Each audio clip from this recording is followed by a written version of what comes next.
não ficou sincronizado. Que raiva. Mas ficou quase. Aí eu vou ter que ajeitar ali na edição. Ponto é, eu vim hoje com a camisa do grande. Ele. Internacional. O que será que tá escrito aqui? Tá escrito Esporte Clube Internacional, tá vendo? E essa época aqui, essa marca aqui patrocinava e era a PUC. Deixa eu ver se tem. E é 10, né? É 10. Nem sei se deu pra ver. Acho que não. Deixa eu tentar reduzir aqui. Assim também não dá pra ver, mas também não tô nem aí. Vai assim. Vamos lá. Tudo bem com vocês? Tudo tranquilo? O que a gente tava gravando ontem, tá? Foi ontem que eu fiz o vídeo. A gente tava gravando isso aqui. O que isso aqui se chama? Quantidade de movimento. Quantidade de movimento. Quantidade de movimento. Aí vamos dizer, pô, Luana, e tu foi lá e fez uma conversão de unidades, mas não explicou o restante que tava faltando pra quantidade de movimento. Foi. O restante que tava faltando pra quantidade de movimento. Isso é verdade, eu não expliquei pra vocês. E vou fazer esse trabalho agora, né? O trabalho explicativo, o trabalho bruto, o trabalho braçal. Vamos lá, vamos tentar raciocinar, meditar aqui nessas questões. Pensa comigo. Você vai ter 18 km por hora. Qual é o SI? O que é o SI? Quando eu falei ontem, eu tava querendo falar do Sistema Internacional de Medidas. Isso aqui é o SI da química, da física. Desculpa, da física. Ou seja, nas fórmulas você vai injetar os valores no Sistema Internacional de Medidas, se não dá errado. Você não pode trabalhar em uma coisa como, por exemplo, a aceleração da gravidade sendo 10 metros por segundo ao quadrado, e trabalhar com a aceleração da gravidade de 10 metros por segundo ao quadrado, e trabalhar com uma distância quilômetro por hora. Não. Tudo que for entrar também vai ser em metros e em segundos, porque isso é o SI. O SI, medidas de comprimento, é o quê? Metro.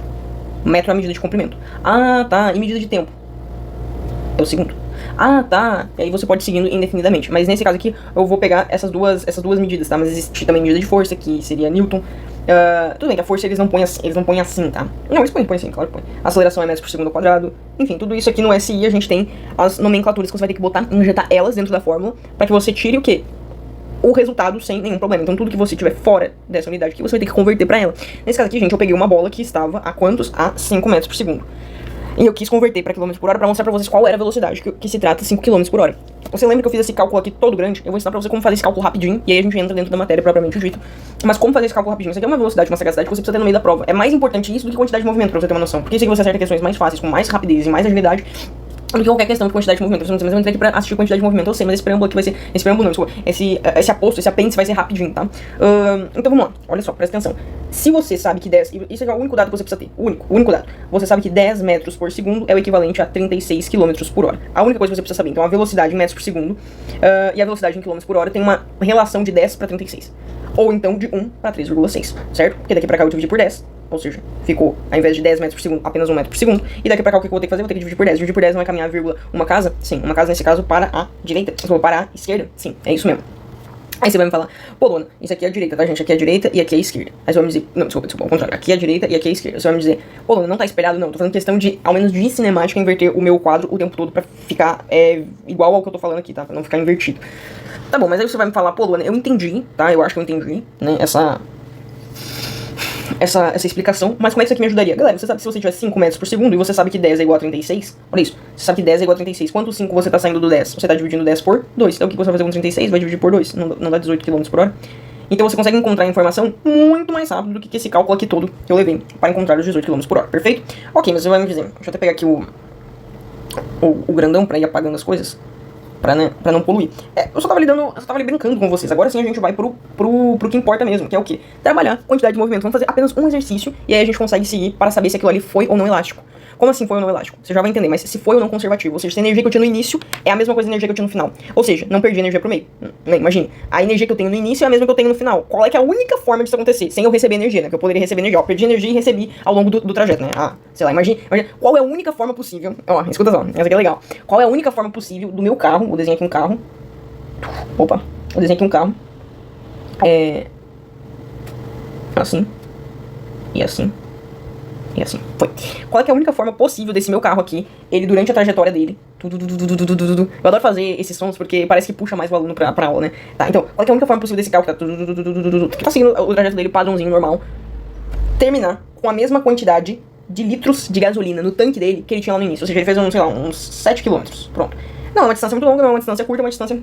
uma distância. Inclusive eu já caminhei 10 km, né, galera? Então 7 km não é realmente uma distância que você precisa fazer de carro, apesar de que convém, né? Geralmente a gente não quer caminhar, né? 7 km pra ir até algum lugar. Mas enfim, não é uma distância colossal, é isso que eu tô querendo dizer. É uma distância... vamos lá, uma maratona tem 40 km. Então 4 km é uma coisa... 7 km não é uma coisa que você precisa... Nossa, eu preciso fazer de carro. Não, então ele não gastou muito também, muito... Você achou mesmo que não ia ter café no meu vídeo? Você tá ficando maluco, né? Ah, vai, sonha. Não, é óbvio que ia ter café, é óbvio. E eu consegui tirar, gente, uma coisa que tava tirando muito da minha memória, muito da minha memória. E agora eu liberei muita memória, tipo, eu tô nas nuvens, eu consigo gravar vídeos longuíssimos é fogo, né? Enfim, a quantidade de litros que eu tinha aqui no início, que era, sei lá, 10 litros que fosse, é a mesma que eu vou ter no final, sim. O quê? Como assim? Imagine que eu já tivesse começado. Eu tô no vácuo, tá? Não tem atrito dissipando, não tem nada. Quer dizer, eu vou te fazer uma pergunta. Tem como, se isso é possível, eu caminhei 7 km? Não, na Terra. Mas se eu botar em circunstâncias específicas, eu consigo ter no meu tanque 10 litros de gasolina no início e no final de um trajeto de 7 km.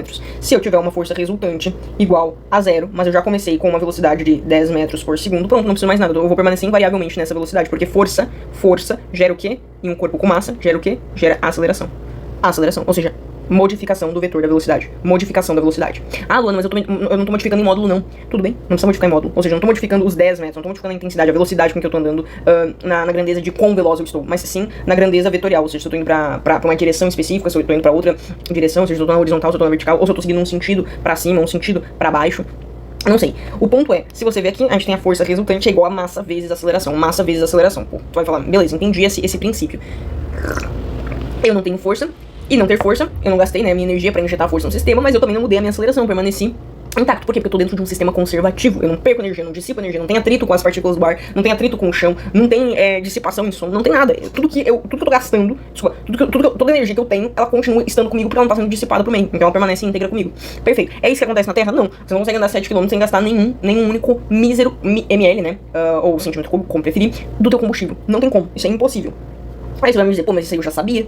Ok, mas eu tô querendo trazer pra vocês o cenário de que aqui na Terra nenhum sistema é 100%. Era isso que eu queria trazer, não que... nossa, muito obrigado. Dizer que eu andar 7 km eu vou gastar um pouco da minha gasolina. Muito obrigado, eu tava realmente precisando dessa aula pra saber isso. Não, o que eu tava querendo dizer pra vocês é que você só tá gastando sua gasolina, ou seja, você tá precisando da energia contida nas ligações químicas da gasolina. Porque como é que a gasolina funciona? Cara, isso aqui é muito interessante, tá?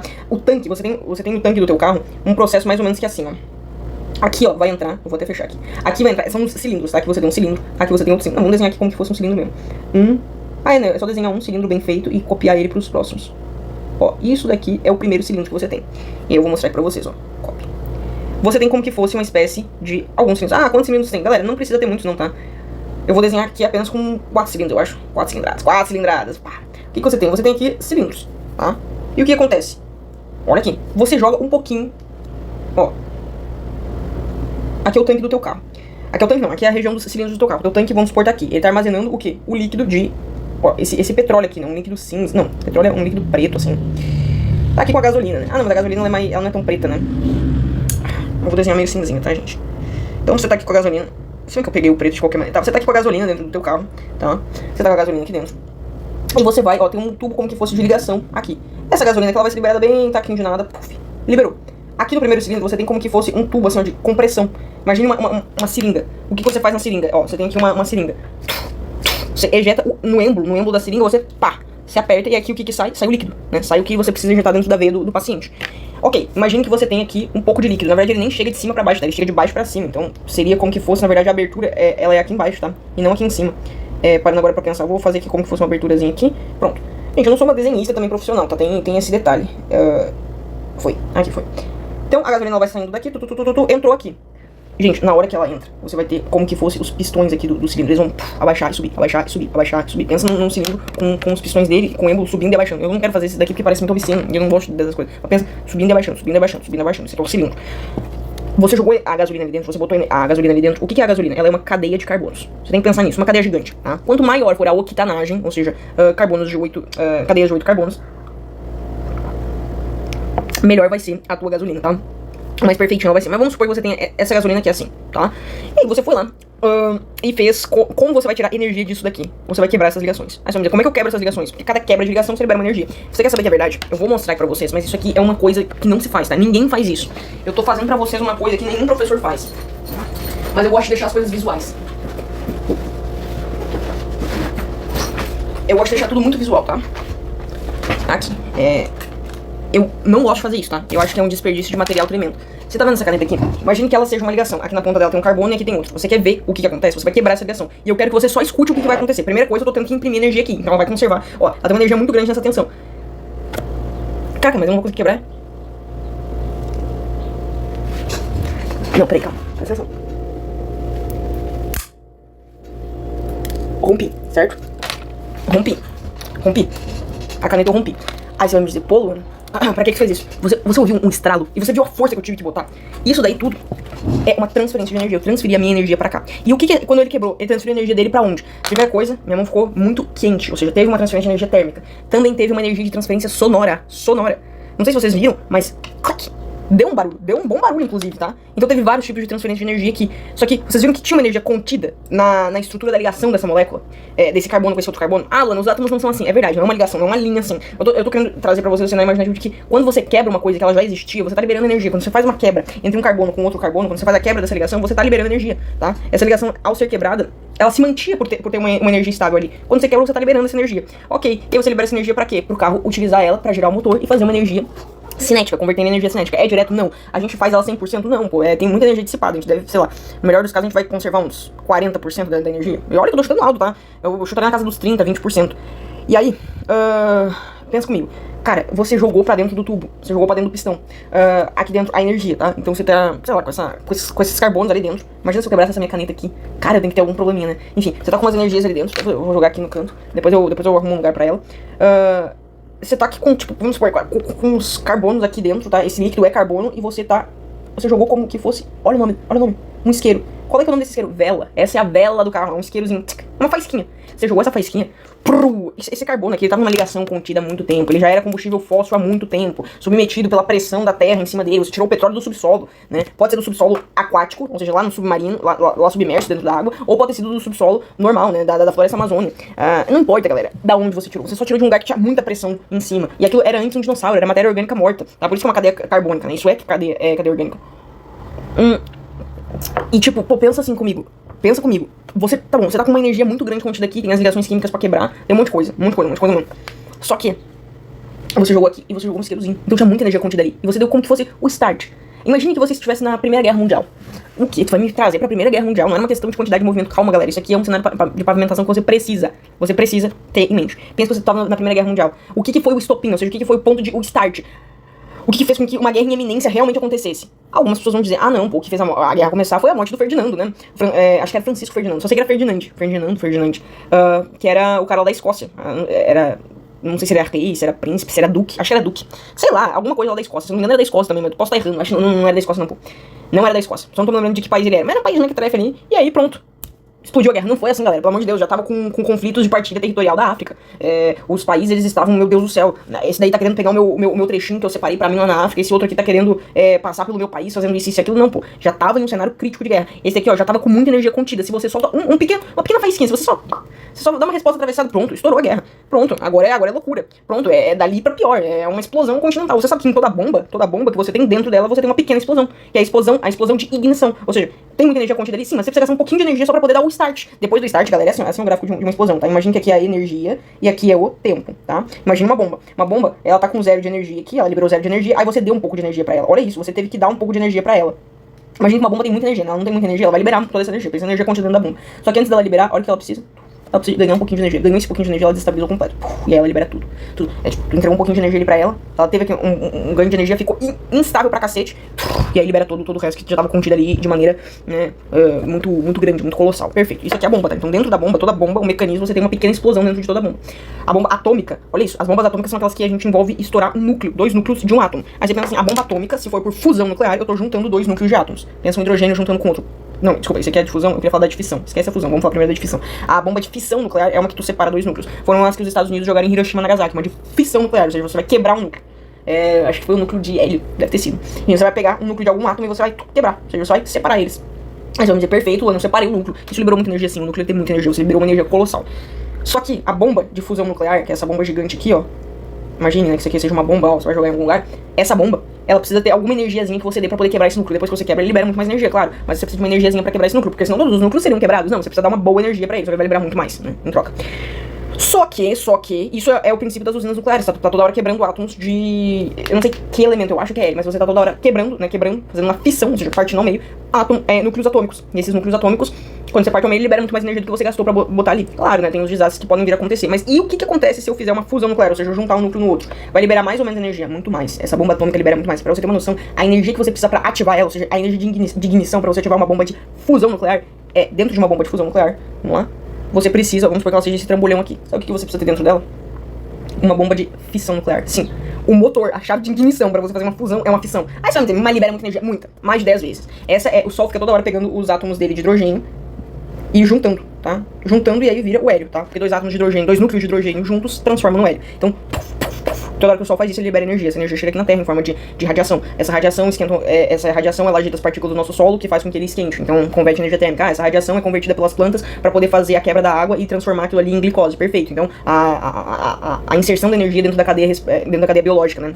Enfim, e aí o Sol manda muitos outros tipos de energia pra cá. Energia luminosa, por exemplo. Bate em alguma coisa, eu consegue sensibilizar minha retina para que eu veja aquela... Quer dizer, sensibiliza minha retina, que vai em uma corrente nervosa até aqui, a partir de trás do meu cérebro, e aí eu converto em uma imagem, tá? Aquela vibração, que é apenas uma onda, assim, eu tô convertendo aquilo em uma imagem. Perfeito, aí você vai me dizer, pô, Luana, então, pra que eu consiga fazer uma explosão, eu preciso de alguma energia de ignição. Isso, você precisa de uma energia de ignição. Aqui, qual é que é a energia de ignição? A vela, ou seja, você vai precisar de um pequeno isqueirozinho. Esse isqueirozinho não vai gastar nada comparado à quantidade de energia que vai liberar da explosão disso aqui. E essa explosão que ela sobe o cilindro. Aí o cilindro comunica pra esse outro aqui, a explosão, aí ele sobe e desce, sobe e desce, sobe e desce. Essa explosão, ela é toda comunicada e no final vai fazer o quê? A roda do teu carro girar. Aí você vai me dizer, pô, Luana, eu não precisava saber disso, né? Eu não precisava saber disso para eu saber que meu carro, ele precisa de energia para andar. Sim, mas se você tivesse, de novo, galera, aquele negócio, você tá produzindo uma força para que teu carro ande. Você tá pegando essa energia para fazer o teu carro andar. Por quê? Porque você está num sistema dissipativo, não conserva energia. Era isso que eu queria chegar. Aqui, em quantidade de movimento, eu vou ensinar pra vocês nessa aula como separar um sistema conservativo de um sistema dissipativo e como fazer cálculos primeiro no sistema conservativo, depois no sistema dissipativo. Se tá dissipando energia, você concorda comigo que já é uma coisa mais técnica, uma coisa... Pô, eu não consigo dizer que o que eu tinha no início é o que eu tenho no final, porque uma parte da energia eu perdi. Então não fica uma coisa mais difícil de calcular?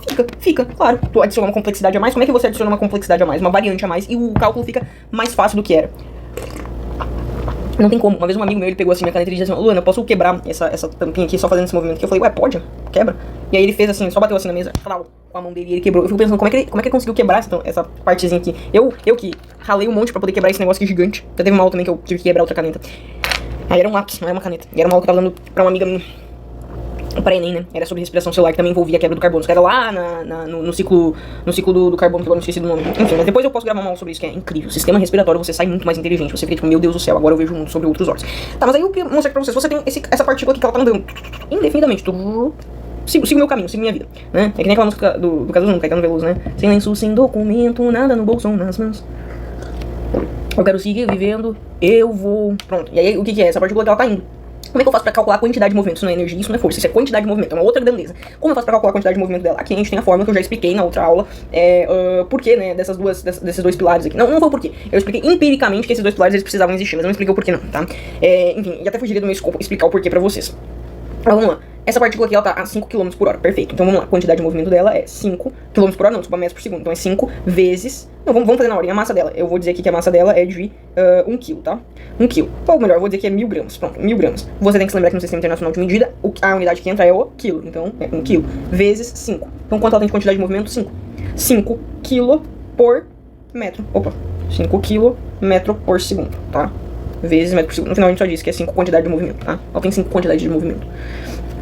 Ok, isso é um exemplo, faz todo sentido. E esse módulo aqui, ele é muito bom de trabalhar com vocês, nesse capítulo é muito bom de trabalhar com vocês tendo o pêndulo de Newton. Então eu vou comprar esse pêndulo de Newton, eu já tava com muita vontade de comprar o pêndulo de Newton, também tô querendo comprar a caneca de Schrödinger, né, o gato de Schrödinger, e também uma caneca com a minha fórmula favorita da física, que é igual, assim, a fórmula batida do Einstein, mas é que é uma fórmula muito linda, que eu nunca tinha entendido, e quando meu professor me explicou o que aquilo ali significava, eu desculpei. É óbvio que foge do escopo do ensino médio, aprender essa fórmula aqui que ela diz que a energia, ó, E é igual a... Tá, eu só vou dizer brevemente, tá, mas é pouca coisa. A energia, ela é a mesma coisa que a massa vezes a velocidade da luz ao quadrado. Aí você vai me dizer, o quê? Então você quer me dizer que tem uma possibilidade da minha massa ser energia? Sim, massa é energia. Massa consegue se converter em energia, e energia consegue se converter em massa. Aí você vai me dizer, Luana, mas eu pensava que eram dois campos diferentes, o campo de energia e o campo matéria. Sim, são duas coisas diferentes. Você precisa entender que são duas coisas diferentes. Só que quando a gente tá falando de uma teoria da relatividade geral, quando a gente tá falando de uma unidade astronômica muito grande, quando a gente tá falando de objetos que fogem do nosso escopo de estudo da física, ele pode, na deformação do tecido do espaço-tempo, tá? Do tecido espaço-tempo, fazer essa conversão aqui, tá? Mas isso aqui vai depender justamente desse fator aqui da velocidade da luz. Tem impacto no nosso dia a dia tão ínfimo que a gente despreza. Não tem impacto, melhor dizendo, não tem impacto.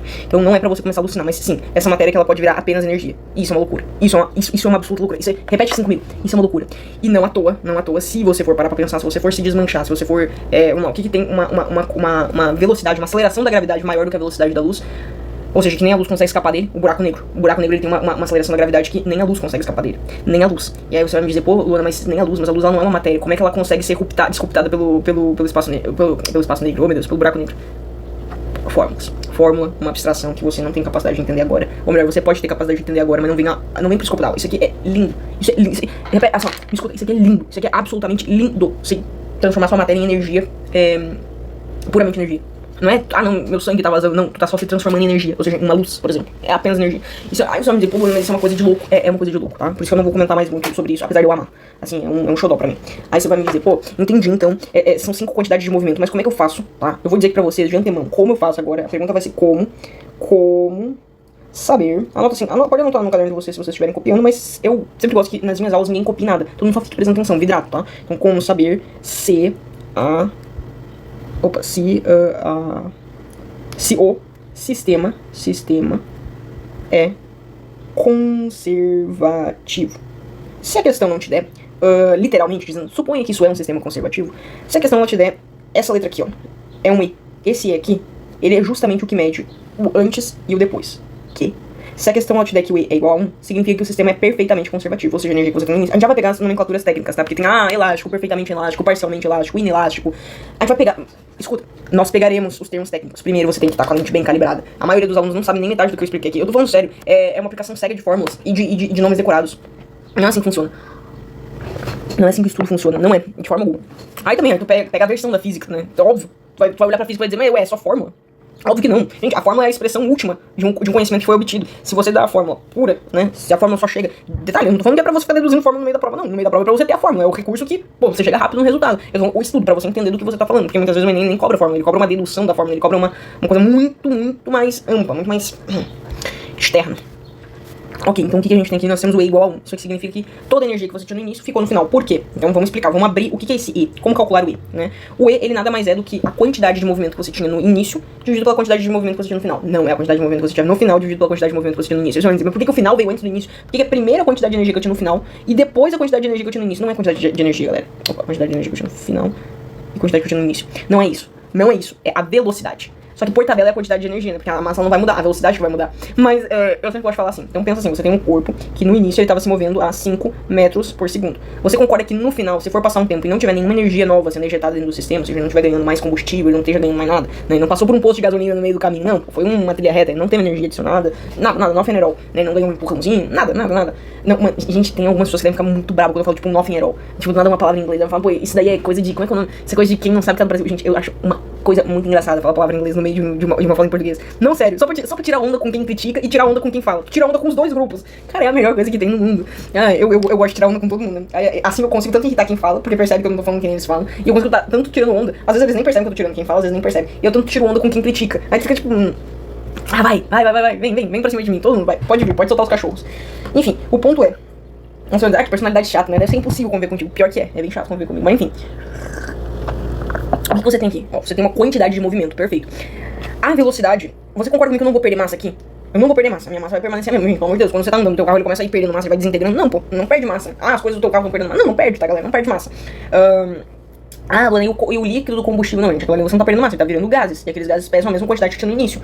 Não começa a confundir agora a Einstein com a conversão em energia, porque você não tá nem perto da velocidade da luz pra esse princípio começar a te atacar. Não tá nem perto, não tá nem brincando, não faz nem cosquinha, tá? Fica bem tranquilo que E é igual a mc ao quadrado não se aplica contigo, não se aplica, tá? Não se aplica, não alucina. Eu nem deveria ter falado isso pra vocês agora pra não pensar, porque isso vai gerar uma confusão na cabeça de vocês muito grande. Não alucina, tá? Não tem nada a ver, é só isso que eu tenho pra dizer pra vocês de antemão. Não tem nada a ver, não alucine. Ok, então quantidade de movimento, se a massa não vai mudar, é apenas a velocidade, mas aqui na forma a gente não põe quantidade de movimento, aqui na forma a gente só põe velocidade. Então a velocidade final dividido pela velocidade inicial. Aí você vai me dizer, primeira coisa, isso daqui é relacionado a apenas um corpo? Não, é quando a gente faz a colisão de dois corpos. Como assim, Luana? Então é a quantidade de velocidade final entre as duas partículas, tá? Final entre duas partículas, eu vou botar aqui 2, e inicial entre duas partículas, eu vou botar aqui 2. Eu já vou explicar pra vocês, mas você concorda comigo que se eu não dissipei nada de energia, nada de energia, a quantidade de energia final que eu tenho, a minha velocidade final vai ser a mesma da inicial? Sim, então vai ficar 1 sobre 1, que é igual a 1, perfeito. Então o meu E é igual a 1, ou seja, sem dissipação. Mas e se na minha velocidade final eu esteja, sei lá, a 8 km por hora, a 8 metros por segundo, pronto. E no início eu estava a 10 metros por segundo, quanto ficou? 0,8. Opa, então aqui eu tive uma dissipação de energia. Ó, tá vendo? O final foi 0,8 e como eu comecei por 10. Para que eu vá diminuindo, eu preciso que esse aqui sempre seja ou igual ao de cima, num sistema conservativo, ou menor, ou superior ao de cima, né? Ou seja, a velocidade que eu comecei tem que ser ou a mesma que eu vou terminar, ou então menor do que a que eu terminei. Desculpa, ou maior que a que eu terminei. Não tem como eu ter ganhado velocidade no meio do caminho sem ter ganhado energia. E se o sistema ele é conservativo, eu não perdi energia, mas não tem como eu ter ganhado energia. O sistema conservativo ele não admite ganhos de energia e ele não admite perdas de energia. Um sistema dissipativo admite perdas. E nenhum sistema admite ganhos, a não ser que você esteja ejetando energia ali dentro. E isso nunca acontece na vida real. O máximo que vai acontecer é você perder energia. Na verdade, o máximo e o mínimo, né? Você vai perder energia, necessariamente, você vai perder energia. Enfim, o ponto é, então você sempre vai botar a energia final, a velocidade final, melhor dizendo, dividido pela velocidade inicial. Aí você vai dizer, tá bom, mas a minha velocidade final aqui é 5 km por hora e depois continua sendo 5 metros por segundo e depois continua sendo 5 metros por segundo. Qual que foi a mudança? Nenhuma. Aqui não teve mudança, foi a mesma coisa. Vou apagar aqui. Só que, vamos lá. Esse aqui é o primeiro caso. Agora, imagine que você fechou em uma outra bola. Então, você tá aqui e aqui tem outra bola. Vocês duas têm ambas 1 kg. Então, essa bola aqui tem 1 kg e essa outra bola aqui também tem 1 kg. Ok. Tu, como uma bola, né? Coisa estranha. Enfim, a tua bola, o teu Beyblade, pronto, esse aqui é o teu Beyblade, ele tem 1 kg, pesadinho, né? E tem esse outro Beyblade aqui que também tem 1 kg. Ambos têm 1 kg. O teu Beyblade e o do teu amigo tem o mesmo peso. O mesmo peso, com a mesma massa. E também o mesmo peso que vocês estão no mesmo campo gravitacional, mas né, o peso ele é a força resultante do produto da massa, ou seja, do quanto pesa, de quanto massa tu tem, né, dos seus quilogramas, vezes a aceleração a qual tu tá submetido. Geralmente a gente tá submetido ao quê? A aceleração da gravidade que nos puxa pro centro dela, pro centro de massa dela, ok. Geralmente, sempre. A gente sempre tá submetido à aceleração da gravidade. Geralmente, até um astronauta que saiu da órbita da Terra foi. E mesmo assim você estaria sofrendo. Cada vez menos. Tá, eu não vou entrar nessa pauta porque você estaria sofrendo uma gravidade diferente. Apesar de que sim, você estaria sofrendo gravidade da Terra. Você não se afastou a ponto de sair totalmente do campo orbital da Terra, possivelmente. Inclusive, se você foi pra Lua, você sabe que a Lua ela tá orbitando a Terra porque ela tá inserida no campo gravitacional da Terra. Então você não sai 100% do campo gravitacional da Terra. E também, se você chegar mais perto do campo da Lua, daqui a pouco você tá sofrendo mais força do campo da Lua, né? Enfim, tudo bem que a gravidade é menor, mas. Seja como for. Enfim, eu quero que você preste atenção, cara. Presta atenção, porque aqui é ouro. Você tá chegando no Beyblade do seu amigo e ele tem a mesma quantidade de movimento. Então o que vai acontecer? Quando você se fecharem, pode acontecer de você voltar pra trás e ele ir pra lá. Pode acontecer de vocês dois seguirem o mesmo caminho a partir de agora. Claro que você não vai entrar dentro dele, né? É assim mais ou menos. E aí você seguir o mesmo caminho. Enfim, pode acontecer várias coisas. Ele seguir mais rápido e tu seguir um pouco mais lento, mas você seguir o mesmo lugar. A gente não tem como saber. Mentira, tem como a gente saber sim. Você vai primeiro saber se o sistema é ou não conservativo. Então você vai olhar pro E. O E diz que é conservativo ou não. Eu vou dar pra vocês duas situações, tá? E aí a gente vai calcular se o E é conservativo ou não. Depois a gente calcula a quantidade de movimento. Mas vamos calcular junto se ele é conservativo ou não. Imagine que você tem esse sistema aqui. E aí eu toquei aqui no meu outro amigo. Eu toquei aqui no outro Beyblade. Eu tava com uma velocidade de 2 metros por segundo. E o Beyblade dele estava a 0. Ele tava parado. Aí eu que ia jogar o meu pra cair no dele. E eu falo Beyblade como se eu jogasse Super Beyblade na infância. Eu nunca joguei, mas eu tinha a vontade de jogar. Às vezes eu pedia o Beyblade emprestado de alguém, mas meu pai nunca comprou pra mim. Aí eu pedi emprestado, aí ele emprestava às vezes, né? Vai, joga ali. Mas eu jogava tudo errado. Sai, tá jogando muito mal. Aí eu só ficava lá assistindo. E aí, esse aqui tá em repouso, né? Tá 0, tá paradinho. Se esse cara aqui, ele chegar ali e tocar no outro Beyblade, imagina esse Beyblade aqui, esse aqui tá parado. E esse aqui é o que tem a velocidade de 2 metros por segundo. Vai tocar aqui nele. Agora esse aqui vai ganhar algum tipo de aceleração, vai acontecer alguma coisa, tá? O que vai acontecer no efeito prático vai ser esse aqui vai ficar parado, esse aqui vai ficar a 0 de velocidade, e esse aqui vai ficar com 2 metros por segundo. É isso que vai acontecer no efeito prático. Mas, não pensemos que nós já sabemos disso. Eu quero só saber se é ou não é conservativo. Então, se eu disser pra vocês que eu tava a 2 metros por segundo e esse cara que tava a 0, eu já vou ensinar vocês a como fazer esse tipo de cálculo. E depois, na segunda situação, eu fiquei a 0, tá? Minha massinha de 1 kg, eu fiquei a 0, e ele, também a massa dele de 1 kg, ele ficou a 2 metros por segundo pra cá. Como é que eu vou saber se o sistema é conservativo ou não? Vou calcular aqui, eita, meu Deus. Vou calcular aqui junto com vocês, vamos lá. 2 metros por segundo no primeiro caso, então vai ser, velocidade, lembra, ó, velocidade final e dividido pela velocidade inicial, então o I é igual a velocidade final, vamos ver a velocidade final. Tá, eu me esqueci de dizer, tá, gente? Não a velocidade final, velocidade final, não.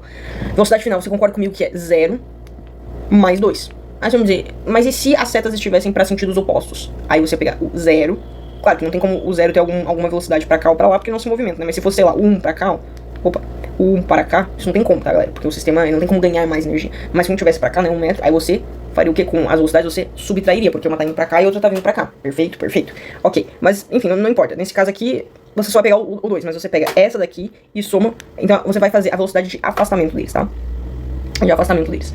Qual é a velocidade de afastamento deles aqui? 2. Se esse aqui viesse pra cá, seria 3, certo?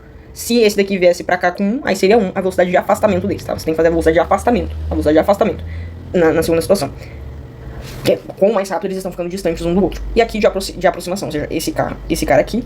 Porque se você fizesse de afastamento na primeira situação, se eles estivessem se afastando, eles nunca iam se fechar, né? Você tem que pensar, no início eles vão se aproximar, eles estão se aproximando. Aqui velocidade, se esse aqui tá parado e esse aqui tá vindo a 2 metros por segundo, eles estão se aproximando a uma velocidade de 2. Quanto é que isso aqui dá? Dá 1. Então é um sistema conservativo, tá? Se desse qualquer número menor do que 1, mostraria que o sistema ele não é conservativo. Não mostraria o quanto ele não é conservativo. Tipo, nossa, perdeu 20% de energia. Não é assim que você faz o cálculo, tá? Aí não tem como você saber o quanto perdeu de energia, você só tem como saber que não é conservativo e tem aí um certo número, um certo módulo de saber o quanto aquilo ali perdeu de energia, mas aí você teria que jogar em fórmula de E é igual a MC, MV ao quadrado sobre 2, que é a velocidade de energia cinética. O MC ao quadrado é lá de Einstein, né? Aquela é uma loucura.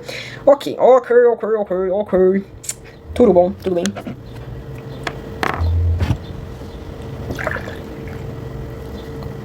E detalhe, tá? Isso aqui não é muito café não, tá? Sei lá. É uma segunda, minha terceira xícara. E essa aqui deve ter tipo uns 10 ml. Ou seja, 20 ml de café, sendo que esse café que tá ralinho. Ralinho. Tem gente que chama café de xixi de burro. Enfim, tá? E aí tá o ponto, galera. Você aprendeu se o sistema é ou não conservativo. Eu ia continuar a aula, mas eu percebi, mano, eu já falei muito nessa aula, o tempo tá quase que estourando ali, e é uma aula que deu pra aprender bastante. A próxima, a gente já vai começar ao invés de saber se o sistema é ou não conservativo, a gente já vai começar a ir pra os cálculos, efetivamente. Que cálculos? Então, vamos lá, só vou dar aqui a fórmula do E, tá? E é igual a velocidade de afastamento, ou seja, ela sempre é no segundo cenário, né? O cenário depois da colisão. Afastamento dividido por velocidade de aproximação, ou seja, antes da colisão. Aproximação. Pronto, isso daqui é o E.